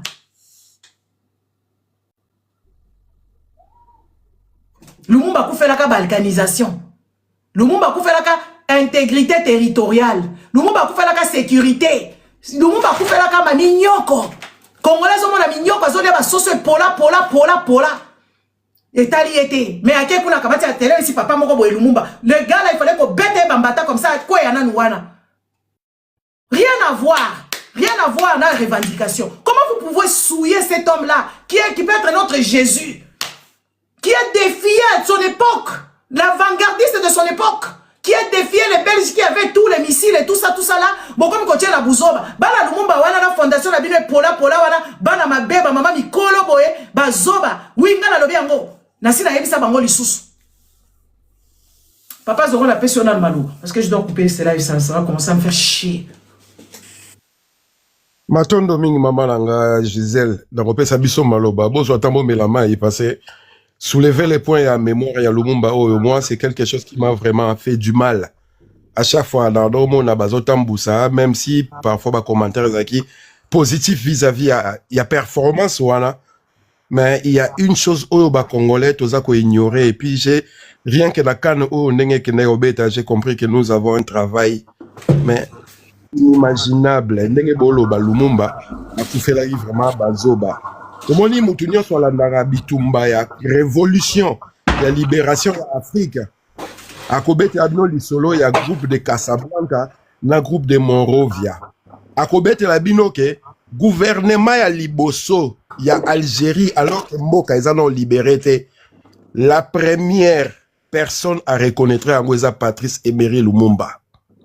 Moutoua Landela Makambolia, Liliwa et Lumumba, Akoyebake, les colis du crapaud Batindaka, na Sud Kasaï, et pas Yaka Longimulo, la personne qui a fait cette lettre-là était le vice-ministre de la Justice. Il y a premier coup d'état à Mobutu. Cette personne-là, c'est Etienne Tshisekedi, le papa de Félix Tshisekedi. Moutoua Landela Ramamwa Lumumba, Akoyebake, la personne qui a acté la mort de Lumumba na Katanga, Moïse Tshombe, cette personne-là est enterrée, en tout cas son tombeau se trouve en Algérie. Tout ça, le problème, il y a métaphysique, il y a mémoire, maman Nanga. Vous ne pouvez pas, qu'au soit Lumumba, soit disant sa performance à sa mémoire, bon, mais na mboka oyo, ba akéa la dépouille de celui qui est l'un des activateurs de la mort de Lumumba, c'est-à-dire Mobutu. Mobutu est enterré au Maroc. Maroc, où est ko protéger Mobutu. Tshombe, akufa na Algérie. Algérie et kidnappa avion ya Moïse Tshombe, akufa na boloko na kati Algérie, tombo nezakuna. Donc, tant que RDC koutani na Algérie, moi j'ai été sidéré hier en scrollant dans les réseaux sociaux, na moni page moko officielle ya ba Algérien, où ils ont relève vraiment ma match. Ouais, bah, tu know, maman Zizou. Voilà. Na moni na page wana, il y a Algérien, Balobi, affiche Yalelo eza exceptionnel. Non seulement nous profitons de cette occasion pour rendre hommage à Patrice Emery Lumumba. Peu importe le résultat à match on est kozala, nous prenons cette occasion pour dénoncer le génocide ou eza kosala mala Congo. Tel niveau. Moi si j'ai vu ça, ça m'a écœuré. Ça m'a écœuré, papa Nangai, Nathalie, inconscient, oyo ya mboka mobimba. Nathalie, inconscience, ya mboka mobimba collectif, on dirait batumoko boba melisi bango opium. Donc, l'histoire, c'est ça qui fait, c'est que vous puissiez vous améliorer. Le lo oyo papa nanga limbisanga na katio maloba. Soki bomoni nani ba Venezuela, ba bimi libanda bazo kotate. Ba vandi libanda parce que ba yebi histoire na bango. Parce que ba yebi ba revendication na bango. Siko ba to alolenge boy bande ko nangai. Toke nanu papa silisa. Oui, matondo maman abiso. Au moni tant na zoloba na osala parallélisme on entre situation à Lumumba na ba Mobutu na zoba ki sasusu Algérie na Congo. Donc tant que beta balé bino bomemi na stade ya mboka oyo ba protéger exil spirituel toroloba ya Mobutu. Bakunde kuna, vous allez faire des cérémonies, des rituels, na banganga la bino, soi-disant, bobo de la Mobutu, bo gagner match, alors que Moutabomi sa Lumumba Mobutu. Lui-même, elle-même, la personne, osa côté les sa performance, immobilité pendant 120 minutes, ouana. Ce botali ba vidéo na ba raison na Moutoua pas Simon kona na monati. Azoku misamuko wa tombolo Félix azo sengela so pati ndele so makamuni na moi. Je me suis dit papa nanga na tali ba vidéo na vanda na ndaku ya nani zela yo na kanga yo ayo ebia nga biso to sakanaka awa te zela makanda zela na bloqué yo kende kolala. Allez, boost. Moutoua papa wana moutoua pas Simon kona no monati. Moutoua pas Simon kona la na ndaku amanza zolo ba fufu moko boya ba couleur moko boy très compliqué. Très compliqué. Au-delà, ça Félix. Oui. Félix apesi bango vite. Félix asakani na mbongo. Eloko mususu oyo ngai babiloko na bino wana na koso ipela nango te. Tala deja mutu na bino oyo ayebi koloba te. Bozo mema ye aza ko présenter bino. Tala ba minu ya bango nyoso ba funga ba minu neti comme si makambo afute komema. Ils sont là ba promettre bango mbongo soki combien. Bako ya koloba awa lobi bana o ba koloba. E umela kate ya ba Félix wana. Bakamati mbongo ebele ba budimbu wana, ba bengisi batu, ba futeli bango ba ticket, ba memi bango na ba hotel, ba memi ba mbongo ezo bima ya Congo ya kosakana te. Et ça n'intrigue personne. Ça n'intrigue personne, personne. Ya kosakana te. Nako kende papa Zoro. Talabana Lumumba, le fils de l'assassin de leur propre père. Oui, parce que Etienne Tshisekedi s'est fait un grand terminator, hein. Etienne Tshisekedi, c'est un assassin de son époque, hein. Azali assassin. Il a participé aussi à la mort, il y a Lumumba, mais les fils Bazanfa Lumumba wana. Baza batute, mbana ba Congolais, oh, na ebite bano bozo bota na bandaku. Na ebite so bino moko éducation ezali, na ebite. Il faut boye ba koluba non. Boycott. Tala modèle batuwana, papa na bango, mwana ya mutu aboma papa na yo. Oya sala ke penza papa na bino atika bino. Boye ba e penza malamu te parce que c'était des petits enfants. Aya ko cérémonie mama kambu bondima. Lelo oyo babilo kwa Lumumba wane kenda na Congo kuna. Na yangwa sale la Congo kuna. Na yangwa sale ba Belge kutu bazai ko banga dossier Lumumba ezalaka dossier moko neti ya ba Kennedy. Ezaki dossier neti ya Kennedy. Oyo bazo banga ko zwango parce que eko bimisa ba émeute et basala awa ba réunion awa basala ka banini moko boye justice pour na Lumumba et souka na quai des poissons batika la ko statifier makambu te likolo ya mbongo bota la peuple oyo peuple maudit ba congolais oyo boyaka ko biso ba congolais de père et de mbiwaku bizobasien et ça c'est la vérité tala bato Lumumba wana bakoma kozwa komba Lumumba basakana kanango bakoma kozwa rien dans ce que Lumumba a revendiqué, hein. Rien dans ce que dans les souhaits de Lumumba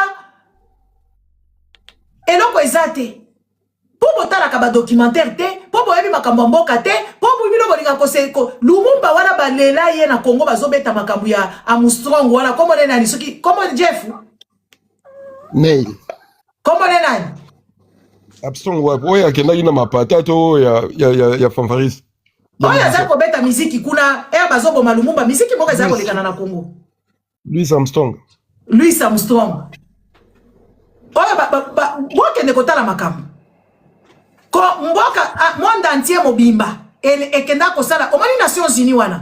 Soki ba Lumumba batikala ki ata ba 2-3 ans lisusu. Mbele biso tozaka kuna ba mambe permanent. Mbele désordre eza kuna ya kozwa bino ba Afrika batie bino kuna musika. Kune bimaka bitumba. Jour Lumumba kufaka kuna bitumbe bimaka kuna na Nations Unies oyo e koma lelo ba tchebino ba congolais boke kuna Kagame kuna za ebima bitumba monde entier ebima bitumba la mort ya Lumumba monde entier pour vous dire c'était pas n'importe qui lelo oyo tokomi komona akomi zoba na bino boke de kosala yeba effigie zangatina boke de kosala ba commémoration ya tina te oyo kutu toyebi te pourquoi akufaki awa pourquoi mini no se retrouvaki awa likolo ya mbongo mais vous allez le payer oyebi comment boko futango de génération en génération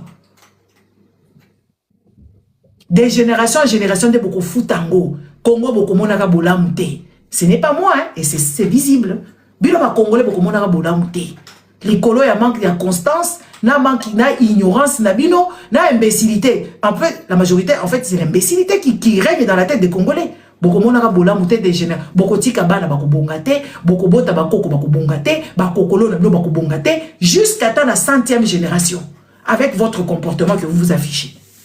Papa Zoro, je donne la parole. Ouais, nakoya la ngape mama. Donc na koloba mingi to so mramwana na côté métaphysique ya mémoire parce que mutu oyo akanga Lumumba batinde na Kasai eza Tshisekedi le père ya actuel président. Donc batinde na Katanga. Te na Kasai baboya iko yamba yango avion kenda Katanga. Ah chombe na kenda ko ndima yekuna. Non ndima voilà. Donc mutu oyo aza koya ko sa performance soit disant ko rendre hommage à Lumumba eza hallucinant mutu wana asenga Tshisekedi mbongo ale la kambongo la kombo Tshisekedi o azali mwana ya bourreau ya muto bo rendre hommage. Et en retour, na mboka la tozaleli Maroc, et mboka oye soutena toujours Mobutu, Mobutu pas l'un de persécuteurs ya Lumumba. Maintenant, sur le côté Algérie, au monde, l'Algérie a soutenu les Congo de la révolution, c'est-à-dire Lumumba wana, l'Algérie a toujours été derrière. Au monde, Amilcar Cabral Tanwazoloba, les chrétiens ont Vatican, les musulmans ont la Mecque, les révolutionnaires ont Alger. Parce que Alger est un bastion, il y a des révolutionnaires, il y a Afrique. Donc, tant qu'on a tali message, il y a des Algériens qui rendre hommage, na ba yeba kufa na Congo, na ba génocide douana, et na tali biso côté na so Congo, toza ko ça la amalgame spirituel, na koto kuna ba charlatan, ba ke na cimetière à Gombe, ba senga victoire et à Cannes et à Lamboka. Pour moi, il était normal topola.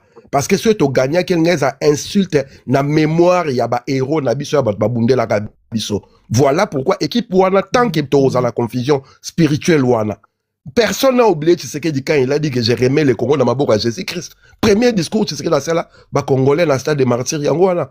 Et c'est dans le même stade de martyrs wana même Kagame, ba mbele ba tuyona nyobo ya Kagame. C'est dans le même stade de martyrs wana oyo Tshisekedi le père. Aboma ba chifuna ba martyrs de Panokot. Ouais ya ba Mpolo, ya ba Nani, ya ba Mahamba.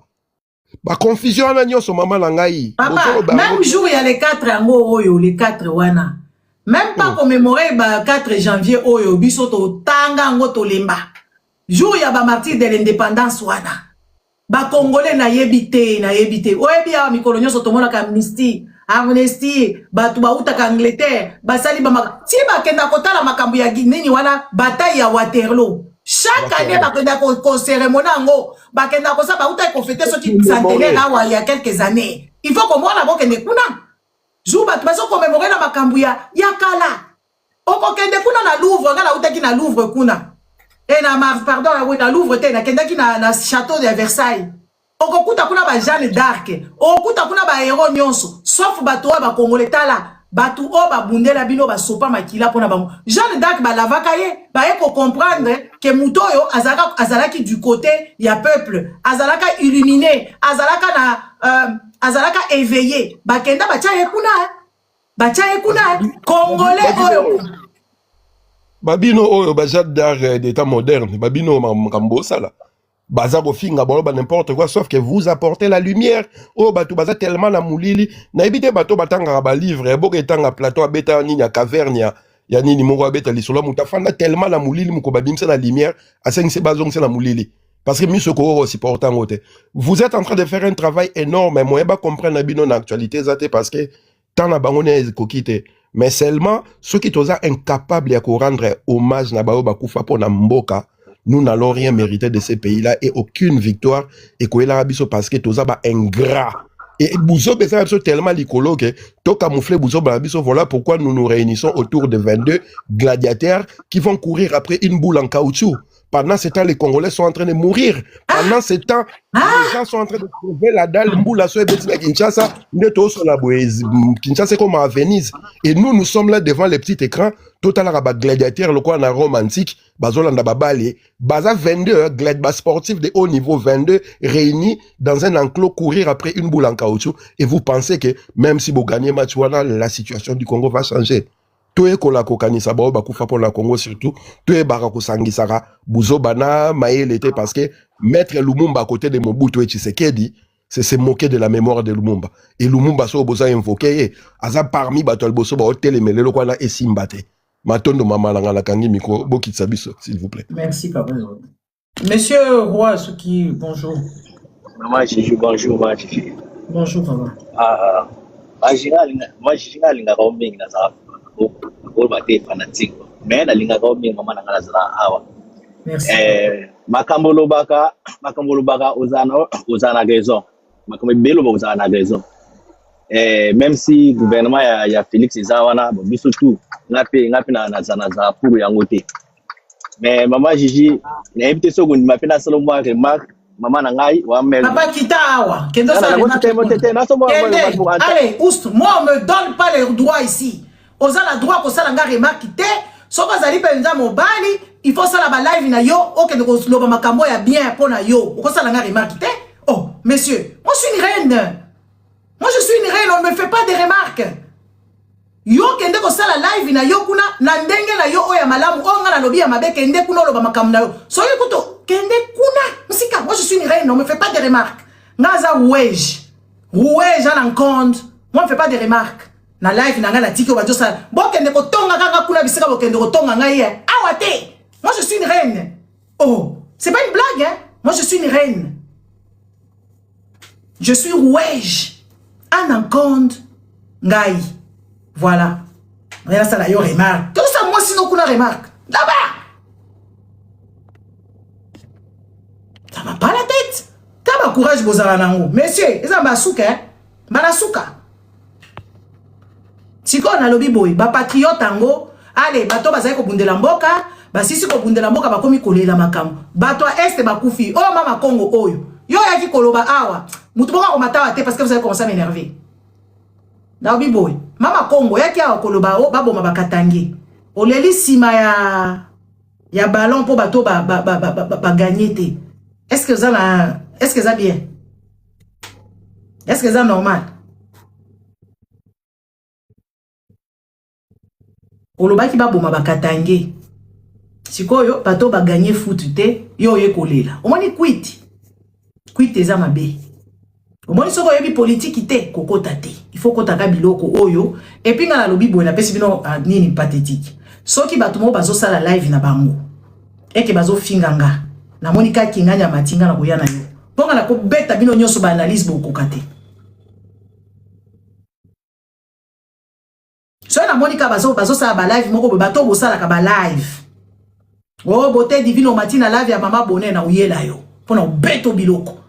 Oh, ceux qui bazo sala live côté kuna bazo tanga kombo langa yo mati kaka na moni kaka oh mati ngana mona boti boya ko memelanga te na mona kaka ko beta bino nyoso biloko parce que basi ya bazoba batondi na kati ya société oyo n'est-ce pas bati ya bazoba bakoti na société ya ba oui ceux qui na moni kaka yo oh bazo sala live moko boye si j'ai Gisèle sala ka ba live ko beta bino biloko boye bingaite beta bino biloko bokondimate oh bote divina matia zoloba oh azoseka kuna ko beto biloko na koyana yo awa na kumicho miniature ko beto biloko ko regretter oh soki nani kingani oh mama Congo ye kutuko na sina ikatela e oh kingani apa ba nyama oh bazama yele te soki ande ba oh nyoso so dizabino ba star na ko komisa bino ba star ko leka nyonso komisa bino ba star komisa biso ba star hein na yo kabino kaka na kombo na ngali susu bikala kasa oya basi o bazo telengana awa bazo ba oyo bayaka na réseaux sociaux bayebi eloko nini bango bayeko luka awa te bazana eloko ko pesa bino te ya ko luka ba matière ezanga tina na ba ngana za la besoin ba messager te. Je vais couper ce live. Na besoin ba messager te so bazo finganga kuna bokende ko soki ezo sepelisa bino bokende koyoka me bozongelanga awa te na lingi komona bino awa te oyo kaka koya ko komelanga na bloquer oyo kaka koya ko yebisanga moi j'ai pas besoin. Parce que moi, ma vie, je vous dis encore, hein, elle est remplie. Remplie à Rosaranate. Je n'ai pas besoin des rapporteuses, bato songi, bovandi à les réseaux sociaux, makambo malonga nyoso tolobaka boyo kakate. Makam nyoso biso tolobaka boyo kakate. Ma conseil nyoso topesaka boyo kakangote. Alors comme vous êtes des femmes de mauvaise je sais pas quoi, allez là-bas, ne venez pas à mes lives. Moi, de toute façon, je n'ai que dalle, je ne fais pas ça pour l'argent. Mes fins du mois ne sont pas nouées avec cette bêtise. Du mois, ils ne sont pas noués avec ça. Hein. Ah non, du tout. Hein. Et je n'ai pas besoin de traîner des mauvaises casseroles. Je n'ai pas besoin. Oh, bah, abonnés, oh, 10 000 abonnés, je n'en ai pas besoin. Alors, ceux qui bino besoin, oh, vie privée, déjà, c'est pas ma vie privée. C'est des racontards, des imbécilités, des choses qu'elles n'ont pas compris. C'est moi-même qui les ai dit, qui leur ai dit ça, et tout ça. À part ça, je n'en ai rien à foutre. Allez compter les mibali on a kenda na bango. Comptez les ngai bon mais ma bango out. Oh bon ya na bango. Si on vous connaît, vous vous intéressez des choses qui ne sont pas de votre entité. Et même quand vous vous intéressez des choses qu'il ne faut pas. Boya ko pesa ta conseil bo pesa raté. Biwelewele mboka bazoba tala modèle to mo ba monisi bino zoba kuna. Ba Algérie ba beti bino me ba lobeli bino. Bino moko ba kolomboka ata ya pamba boy. Tala ba oyo. Tozo pekisa bino na mwana mbalo ya biko lobate bino bolobi ayebi ko beta foot. Siko bo gagner. nga na sepeli neti bokete na sepeli makasi na lala ki lobi paisiblement na lamuki en force le loku tu fallait pas là fallait que musala na kena ba train na tamboli tellement na sepela ki makamule wana esila ke ba bêtise wana ya ba congolais esila ba mbongo ba congolais faut ba tonga nango ba classe ba mbongo ba congolais faut ba tonga nango ba garde bambongo ba congolais faut pas ça ba centre ba éducation il y a ba éducation sexuelle il y a ba centre il y a ba dispensaire ba pharmacie à solo et tout ça mais bino bo vandi kuna bazo pesa mbongo bokei ba pesa mbongo ba futela bino soki nini bokei ba nettoyer ba ville n'est-ce pas ndoki munele zela na la bloquer yo nga camarade na yo allez tu vas dégager ici kendo sekana ba ninga na yo ya niveau na yo. Tu as dégagé. Allez, oust. Boyaka, ah, ba Rwandais ba bomi mutu. Oh, ba Rwandais ba sali boye. Nanga sali bo. Na bino, na bango. Bino oza na souci makasi koleka Kongo mobimbati. Bino oza ba to souci makasi koleka. Siko ba to souci batika na no souci ba tiango na kati ya coin, ba kena ko beta football. So boye bi boko gagner te boye bi ke boza na ba problème. Boko s'organiser te ke bosali ka bulu ye ke moko ba benga na bino comme ça l'Obama monde entier. Bizengi. Bizengi mboka bizengi bauti ababini kofi bakei bauti abake ko bina soki faire bakei fali bakei ka bango moko bake super Moïse Mbiye bakei soki enisi soki mama moko oya obese wana soki nani wana soki mangana soki manana yamba banzembo ezanga tina bakei bisika nyonso presse eza parce que vous n'avez pas de vie si to batu bovandi na poto ngana so comprendre binote bozanga vie te comment boko zanga vie modèle boy boyoka oh Moïse Mbiya ye boke kuna bokomi na nzambe oh bili abela ye boke kuna na nzambe oh soki kinganya ye concert nyonso monde entier bosoke de kolukaka parce que vous n'êtes pas créatif bosala ka sport te bosala ka ta marche te boyebi ko nager te boyebi ata ko kumba vélo te donc biloko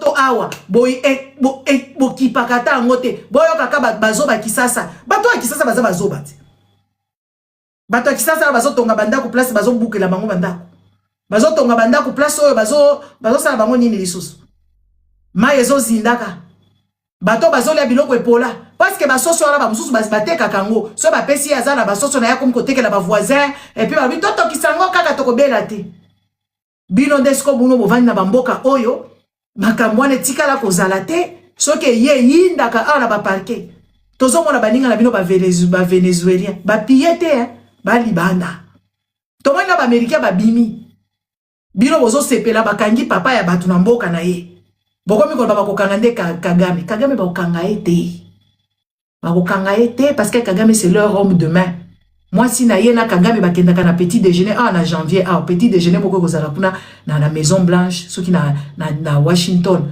Kagame ko kende kuna azali mutu a cercle na bango bazabwe Kagame aza mutu a cercle ya ba américain ya boy surtout kutu ba républicain la moni yazo yo kana makasi bien na nani na papa oyo na Donald Trump vous allez vous détrompez-vous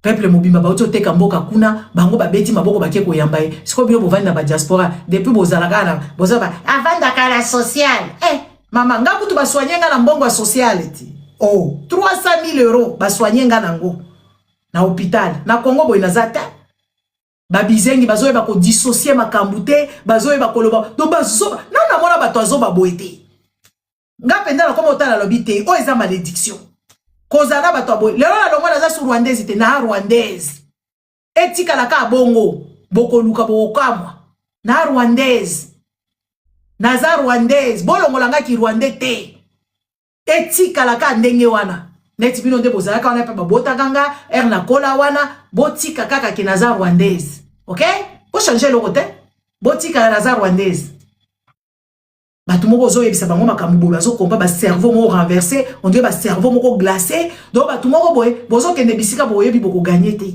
bozala ba problème ebele bobeti foot nde guerre esili boyebi makambo oyo comment bazo divertir bino ba diversion moko bazo divertir bino na mitu comme ça bobo sala makambo eza kuna na kati nzala bobo sali bakamati wa kurezo kende susu ntela kisasa karate net ba bengani ba léopard na bino ba kasha ba bengani bango kuna kureko banda kokende do ba tie bango ka mwinda po batala kaka biloko wa buzoba po nzaleleka bakamati ba prière Babaki selibino. Tomoni Micheline wana bimi. Akomi kolba makambo kindoki. Bakamata bana na bango babwaki bango libanda. Po bache bango bazemi. Bamsusu babwaki bango libanda. Po bapesi soi disant bazaba ndoki. Bapara na bango batumba bango. Ti lelo peuple o azo se comporter les peuple moko primitif. Soy bakangi mutu soi disant ndoki. Mutu abato azobela mutu. Azobela makaya maladi ya Alzheimer. Bache moto. Bakoko kuto il faut baninga bazaka na bakoko na bango. Toma na bango ata na ba TikTok awo. Na bakoko na bango mode mboka mobimba bakoko nyoso bakoma bandoki.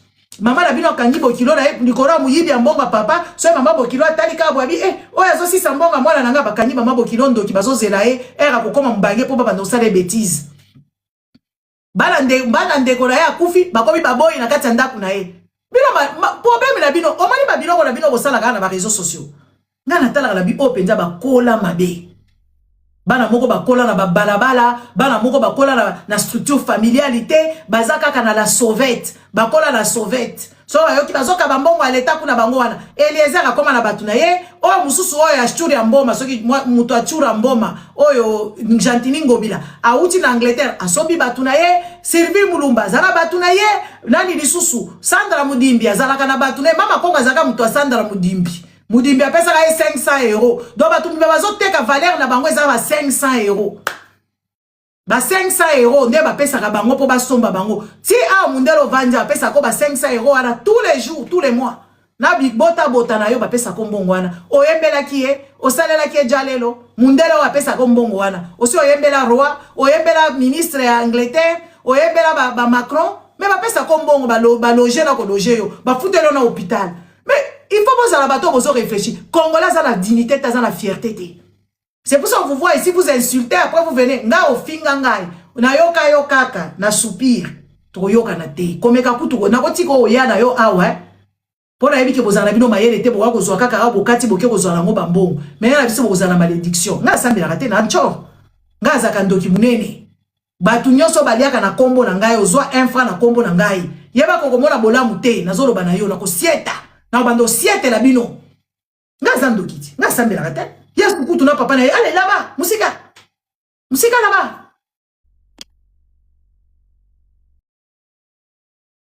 Musika.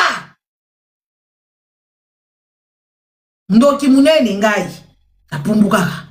Na melaka makila.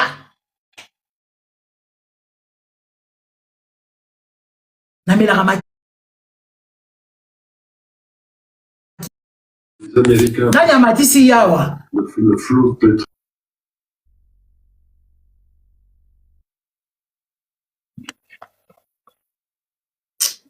Ça peut abonner dans la tête. Bon, ça va tout parce que je suis en train de partir. Donc, peuple, ouais, bah, Congolais, ils ont peuple mabé. Bah, Congolais, bah, ça m'a yé l'été. Bah, ça, le comportement, ya bazoba. Et batté les maca. Peuple congolais azama yelete point. Peuple congolais azazoba. Buzo bezomo na bazana na ba poubelle te, balesi bango basoswe pola, bango bazobetela Lumumba moko lokuta kuna telemi, bazoke de ko binaka kuna, bazoke de ko salaka ba kisi moi kaka mboka mobimba wana, basambela ka mikolo nyoso église kwa na kwa, ngandati kwa na kwa, Sodoma, mboka moko Sodoma.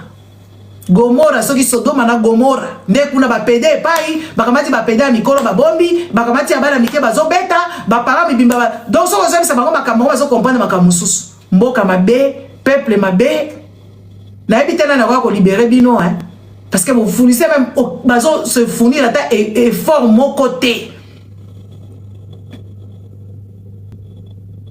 Batumi bima bazo fournir ata effort mon côté pour pas que nata kotike la bana na bango ba sentier neti ba Lumumba batike la biso tala testament monene bokamati Lumumba comme camarade na bino ba revendication na ebo sale la kangote ngala zo bituna kombo wala za kombo na ba famille ngo ya Lumumba wala ba famille moko pété famille échec Howard Lumumba za ko lata bilamba kuna po ba kende ko sale le Howard Lumumba Lumumba azai ko sala ba discours na ye kuna azai ko ebisa bino bolata bilamba Tobo ya kosala nga ba Howard ezakati na to ebisa ki bino ba traiter bino neti ba humain. Est-ce que bino na mukilo o mukilo ya CEO bino bolobi mukuli na bino ya nzambe na bino wana.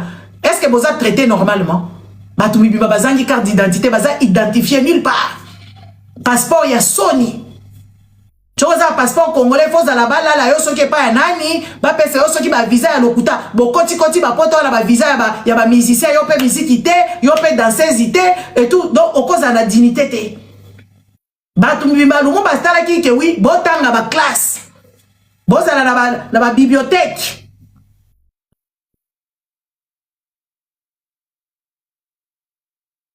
Nde makambu Lumumba salaki. Est-ce que Lumumba salaki bino makambu ke oui, bino bo banda ko bina, bino bo banda ko beta football, baninga bakenda ka ba biloko wana. Ti ba martika indépendance poto zota indépendance wana, ezaki makambu foot. Ko uta kuna na Algérie, ebele bokotika na kuna na Maroc parce que botika la komona ninda te, botika la komona ba propriété te balabala te, boko kima. Awa pe basi bakangi mai. Bakangi mai boko kufa. Na Maroc kuna ezaka festival onde ba Marocain baza gentil. Bino boyebi bango. Boyebi ba Marocain bino. Ba Marocain baza gentil na bino pour la festival ou pour la kosa la bonne impression. Ezalaka ndenge wana bazalaka na bino gentil comme ça makamwane ko sila ba Marocain balala ka bibali na masoko. Bakobwaka yo na des au bas de l'échelle ba l'échec. Bino botika kuna na Maroc boko sala boy. Boy ba ngote. Oye bazui ba prisonnier, bazui ba chege, ba diamber, ba nini. Kuna tala ba deux fois ba zakebele. Ba tie bango na ba boloko, ba tie ba consigner bango. Pona komola kisake mboka wana eza bien. Bino boza kuna na Maroc obo kendaki kuna na Maroc. Vous avez vu là-bas les gens tengu. Non, vous n'avez même pas vu même ba handicapés. Boromona bango te parce que bakangi bango na ba boloko pour donner une bonne impression ya mboka que oui voilà le pays va bien tout. Ce sont des places. Retournez chez vous. Comme vous êtes venus là. Si vous voulez venir ici en Europe, il n'y a pas de place. Allez là-bas, en France, vous allez voir des gens qui dorment dans la tente, sous des moutons, hein, sous les ponts. Il y a des gens qui dorment là-bas. Il y a des gens qui dorment partout. Il y a des gens qui dorment dans les métros. Ici, il n'y a pas de place. Allez arranger chez vous. Allez arranger chez vous. Allez arranger chez vous, il n'y a pas de place. Allez revendiquer chez vous. Ici, il n'y a pas de place à la porte de la chapelle. Bon, vous allez voir comment est-ce que passe ces algana, hiver, on a neige. Mais si vous restez au Maroc, on va vous amener au désert. On a désert. Là-bas, ils vont vous mettre les doigts partout. Ils vont vous faire des choses horribles. Et c'est là que vous allez comprendre la vie. Et ça, c'est une vérité. Rentrez chez vous, vous êtes habitué à vivre dans vos misères là-bas, vous êtes habitué à manger vos bêtises, vous êtes habitué à ne pas avoir d'électricité. Rentrez chez vous, allez vous battre chez vous. Si vous allez rester au Maroc, vous allez vous souvenir de ce que je suis en train de dire ici. Si vous êtes parti là-bas pour venir en Europe, vous allez mourir dans la mer et je souhaite que vraiment vous mourrez. Je souhaite vraiment que vous mourrez parce que vous n'êtes... Je me pose la question. Quand je vais poser ce genre de questionnement, les Congolais ne réfléchissent pas. Pourquoi vous existez? Pourquoi déjà vos parents vous ont mis au monde? Ils ne vous ont pas nourri, ils ne vous ont pas éduqué, ils ne vous ont pas donné n'importe ni savoir, ni nyonso. Donc vous vivez seulement pour vivre. Pourquoi vous existez? Votre expérience ici sur la vie, vous ne mangez pas, vous n'avez pas des hôpitaux, vous ne circulez pas, vous n'avez pas de carte d'identité, vous n'avez pas de passeport, vous n'avez pas de métier, vous n'avez pas de salaire, vous n'avez pas de pension. Pourquoi vous existez? Est-ce que vous vous êtes déjà posé ce genre de questions? Congolais, pourquoi tu existes? Tu as l'or, tu n'as même pas l'or. L'or que tu portes là, ça vient, je ne sais pas, de Dubaï. Tu n'as même pas un lingot dans tes affaires.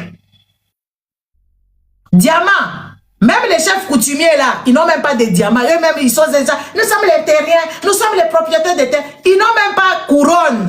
Couronne même avec des petits carats là, les diamants industriels, ils n'ont pas. Si tu leur poses la question, à quoi sert le cobalt? Ils ne savent pas ça sert à quoi. Hein? Qu'est-ce qu'on fabrique avec le cobalt? Ils ne savent pas. Hein? Ils ne savent pas. Et ce sont des applaudisseurs de Miyi Bineti Baboudimbu. Ils applaudissent les Boudimbu. Les ceux qui bao mobali amida o ya sikao. Comme on est là. Guy Luando, ceux qui Guy Luando. Ils sont tata de Jekoko. Homme de mer. Mama Congo. Comment on fout à Mama Congo salaire. Mama Congo eko lela léopard. Mama Congo. En tout cas, ça penza ndenge. Eko lela penza léopard. Quit. Moi, c'est à me la ramassanga bongote. Moi, si akomela masanga bongo te, oko se laisser boete. Donc, yo émotion na yo. Et kangi yo kala makambo football. Oye kolela, ozo le lata na charme te, ozata séduisante te. Kolela ya boye la gate. Baninga balela gata na charme. Po, yo elongi munele bongo yepe. O bati kolela boye. Biso tozota la kabi. Oh makambo nini oyo. Elongi kito te, o kabati elongi po. O kabati na babilo kola bolata kawana na mutu et tout ça. Compliqué. Oko ça la boete bad buzz na yona camarade no bozaki ne kuna bad buzz bobimi bazoba surtout yo yakao chilombo patriote za la comportement ya yo ozole la makambo ezanga tina football yoko sisa guerre o bien au contraire football oyo batu nyonso bakie kuna bafute bango batike na l'état tala niveau a congolais place à komi. Yebo kazo koka kolia te ako koka kosukola te azana mwinda te me bakamati football bafuti l'état yango fali pour pape bakufuta l'état bokota pe kuna ya gratuit mama bilebel na bino wana mama wa vulgaire oyo kuna batike pe kabola maki batike ya gratuit ba concert gratuit pour babebisaka mitu ya batu bozo comprendre te ke boza ba pion depuis pouvoir chilombo yezongi si musique bozongi bazoba lisusu koleka ba pion. Ba pion bazo tu ba pion de dames. Allez yaka côté boy ba tchebo. Yaka côté boy ba tchebo. Ba pion. Vous êtes juste des avatars. Ils sont en train de ils s'amusent avec vous. Et ils sont en train de se faire de l'argent. Ils sont en train de tuer le peuple. Ils sont en train de détruire votre pays. Vous êtes inconscients. Du jamais vu. Je vous laisse bonne soirée. Rendez-vous à Milan. Tokutani na Milan. Tosala makambo patriotisme. Allez après biso wana le komo. Toke na komo. Nga basala ngai mama na ngai na koko na nga basala na kokolo na nga koko wa mama na biso. Basala ngai. Mutu moko odekate. Nazo bana bino vérité. Nga zo kosate nga ba créanga. Mes parents me créa. Na ndenga osakala te. Ah oui. Nga ba créanga kobanda na mutu tina kati tina buyu utali penda vraiment mi ya somo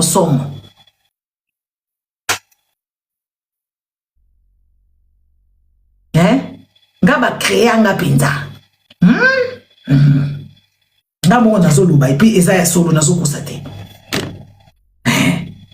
nga ba créanga penza vraiment mi